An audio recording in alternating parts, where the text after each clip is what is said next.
I'm Rachel, and this is my AM reading video for Friday, July 7th, 2023. Going up on a Sunday, which is even later than my usual tardiness, where I put it up Saturday, but this weekend got away from me. I'm cramming too much into my weekends, really, and I got caught up yesterday trying to submit to a bunch of literary magazines for a short story I have out on submission. So anyway, I'm here now, and this is my first AM reading video of July, and it's going kind of slow. I always have kind of a slow start because technically I spend the beginning of my month kind of cramming in the end of my June reading that I count as June reading even if I finish it in July.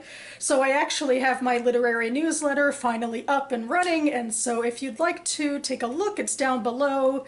I use this monthly literary newsletter on my reading and writing blog where I highlight literary news that caught my fancy. I have snippets of the Goodreads reviews of all the books I read last month. I have a book pick. I highlight one of my booktube videos, etc. And one of the things I actually did do, which contradicted my last AM reading video in June, is I thought that I would start this hefty book called Ferocity, but instead I decided that my final book I'd start in June would actually be an audiobook. And that book is The Terraformers by Annalee Newitz. I guess you could see I have indeed finished it. It's on my literary newsletter. But since I didn't talk about it at all in any of my past videos, I thought I'd just give a brief review here. The Terraformers is far future science fiction. It's a book that came out this year, so it's kind of part of my front list reading project that I might have things to vote for in the Goodreads Choice Awards, although I don't know if this one will make it or not. It was a really new release in January, so probably there's a bunch of other buzzier science fiction that people will be remembering more clearly. But anyway, it's a book about terraforming a planet, and takes place about 60,000 years into the future.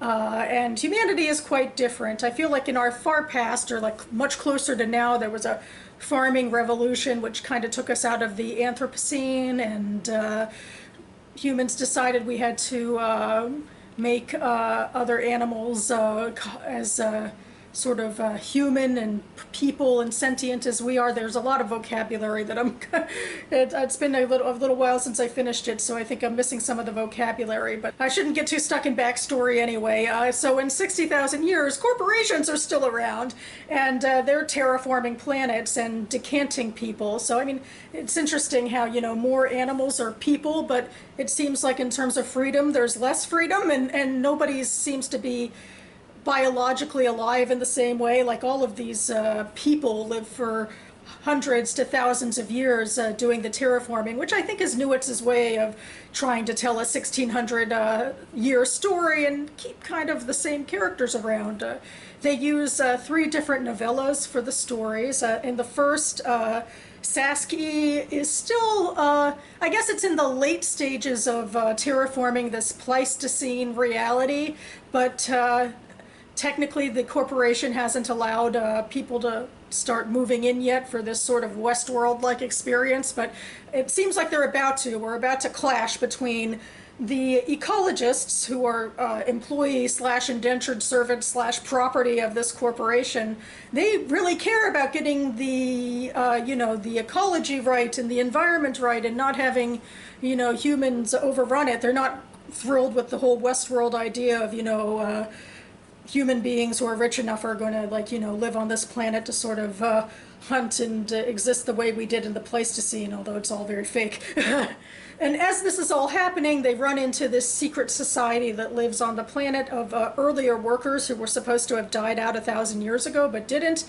And in helping this group of people who live in a secret city, they inevitably, you know, they fight the corporation and win, and are allowed to form their own actual government on Saskia, which, you know, it's a corporation, so there's not supposed to be any government. Government slows things down for, you know, making the money.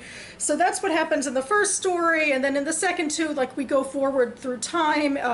The second story is about people are starting to come and live on the planet and in cities that are being founded by another corporation, Emerald, and there does have to be, I guess, some sort of global transit system that is it's really under the purview of the first corporation that created the planet.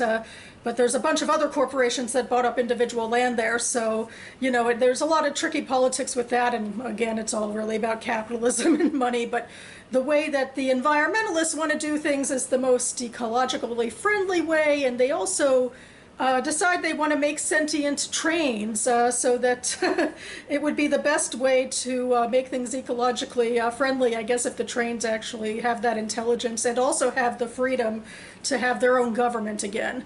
So, you know, inevitably it seems like the corporation, mostly through thinking, oh, in the future we'll iron this out, does make a few concessions for, you know, these free government and association sort of things, union sort of things, I guess. Union's probably a bit much, but in the third storyline, we are getting to the point where the planet is pretty much fully integrated. Everybody is ready for the Westworld to begin. That's what I'm calling it, basically. Nobody else calls it that, but I'm just thinking of the TV show. But everything's ready to go. It's just that the corporations now want to get rid of all the workers. They want, you know, the fantasy.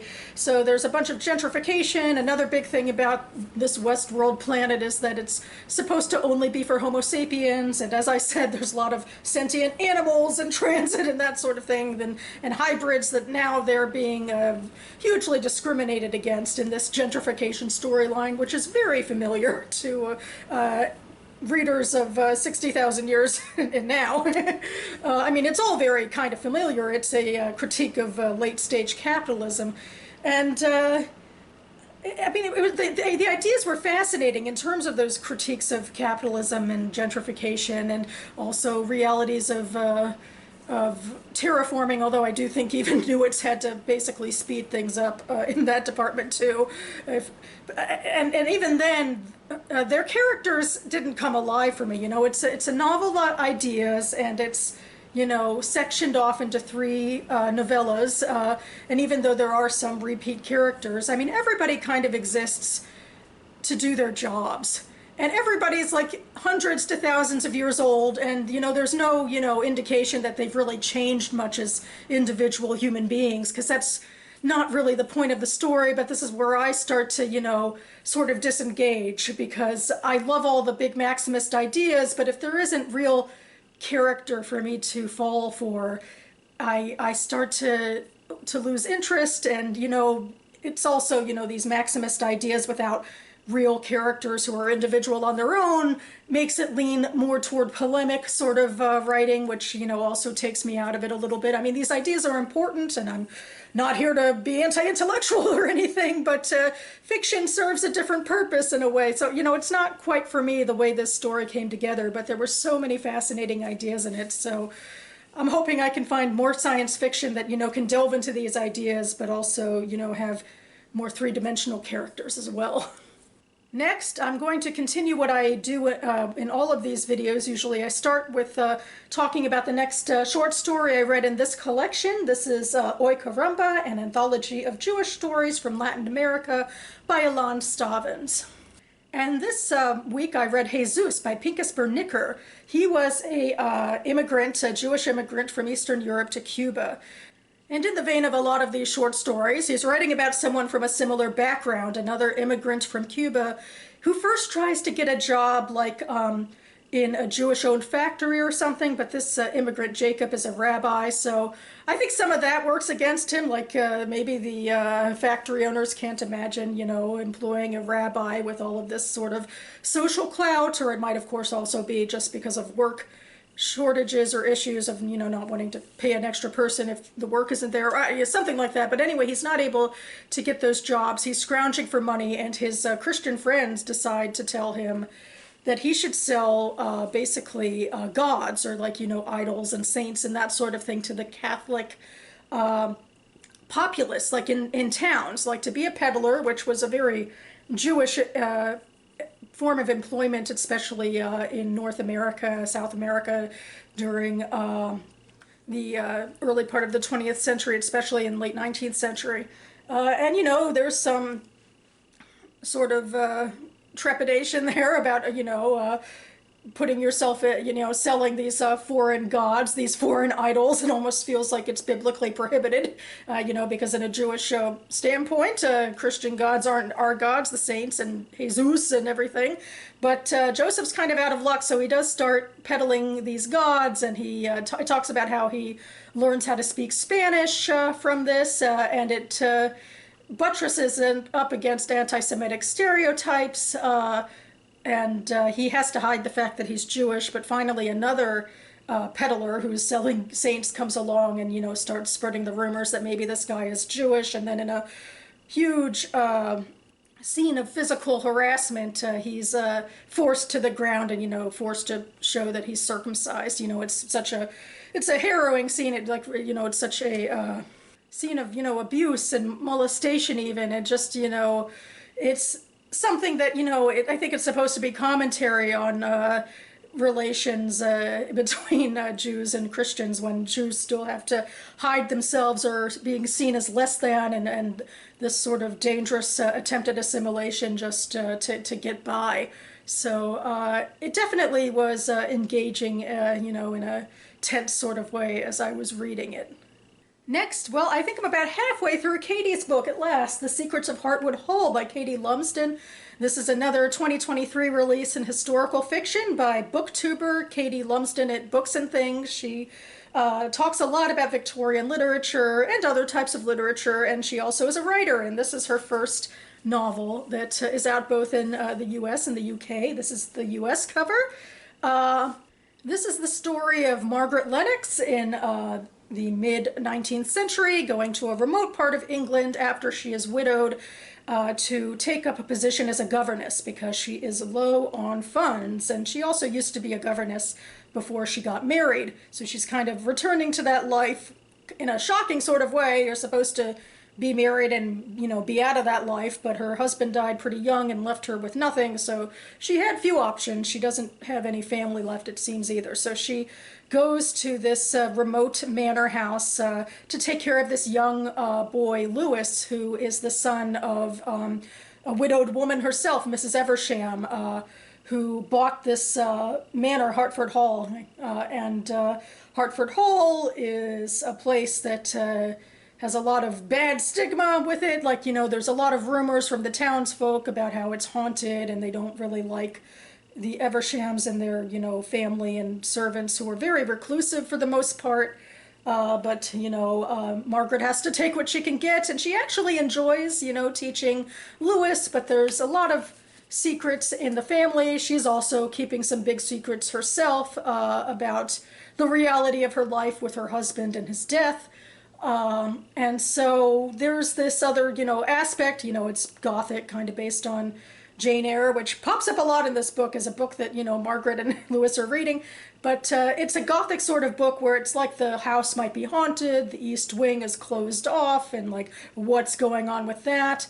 So yeah, that's what the story mostly is. Another part of it is that Margaret is starting to get involved romantically with the gardener, Paul, who's easily one of the most open-minded, sympathetic people, at least so far. But that's a huge thing in terms of her position. It's a thing that could get her fired, and she's already in kind of hot water because she has this secret that one of the servants actually is blackmailing her over because the servant stole her letter. And so there's a lot going on, but I feel like the supernatural elements aren't as intriguing to me. I mean, I know that Katie's dropping hints like, oh, there's a figure by the water, or there's a figure in the window in the east wing, and Margaret finds a tarnished ring when putting her feet in the lake or something, and it's like, ooh, what's that about? But I feel like, I'm not getting those sort of supernatural overtones that much.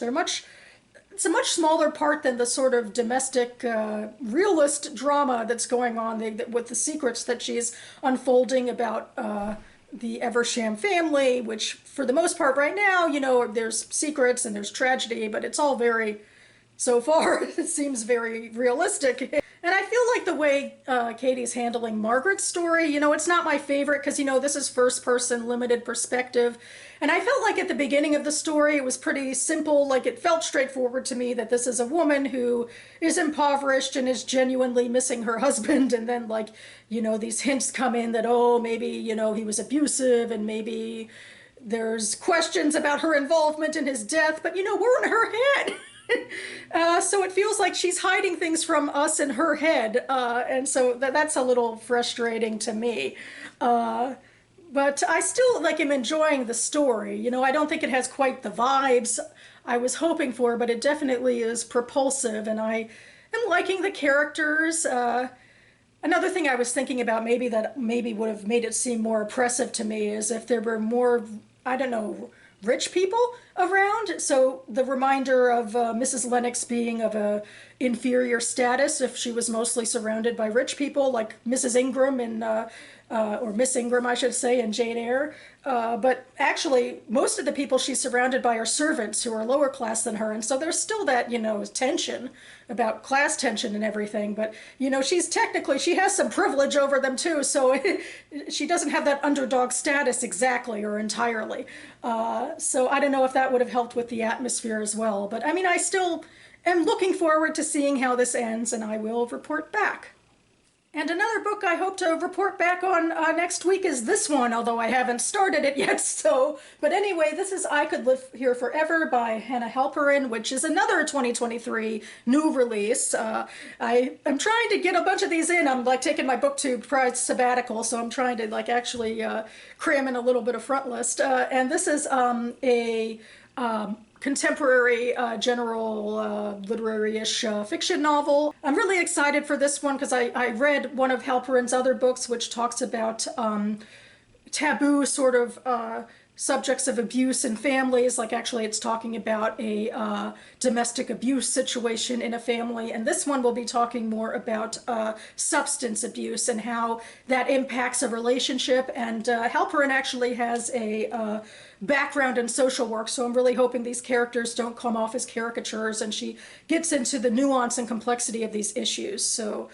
And to tease you a little bit more, I'll just read from the flap. When Leah Kempler meets Charlie Nelson in line at the grocery store, their attraction is immediate and intense. Charlie, with his big feelings and grand proclamations of love, captivates her completely. But there are peculiarities of his life. He's older than her, but lives with his parents. He meets up with a friend at odd hours of the night. He sleeps a lot and always seems to be coming down with something. He confesses that he's a recovering heroin addict, but he promises Leah that he's never going to use again.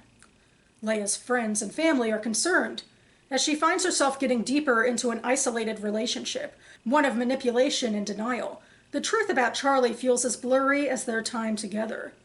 Even when Charlie's behavior becomes increasingly erratic, when he starts to make Leah feel unsafe, she can't help but feel what exists between them is destined. Charlie is wide open, boyish, and unbearably handsome. The bounds of Leah's own pain and love are so deep that she can't see him spiraling into self-destruction. Hanna Halperin writes with an aching vulnerability and intimacy, sharply attuned to Leah's desire for an all-consuming, compulsive connection. I Could Live Here Forever exposes the chasm between perception and truth to tell an intoxicating story of one woman's relationship with an addict and the accompanying swirl of compassion and codependence and her enduring search for love and wholeness. So yeah, I feel like the marketers probably, I assume, would have to, or the editors would have to think a lot about the word intoxicating as a metaphor there, but I guess, it definitely fits with the rest of the theme of this story, so I am looking forward to it. And that about covers it for me now. I will be back, hopefully not in too much time, to do an author's answer video. Speaking of writing sort of stuff, creative writing sort of stuff, the Author's Answer series is actually something started by author tuber J.D. Archer and his writing group, where they ask themselves a variety of reading and writing related questions, and I've been taking part in their tradition once per month, so stay tuned for that.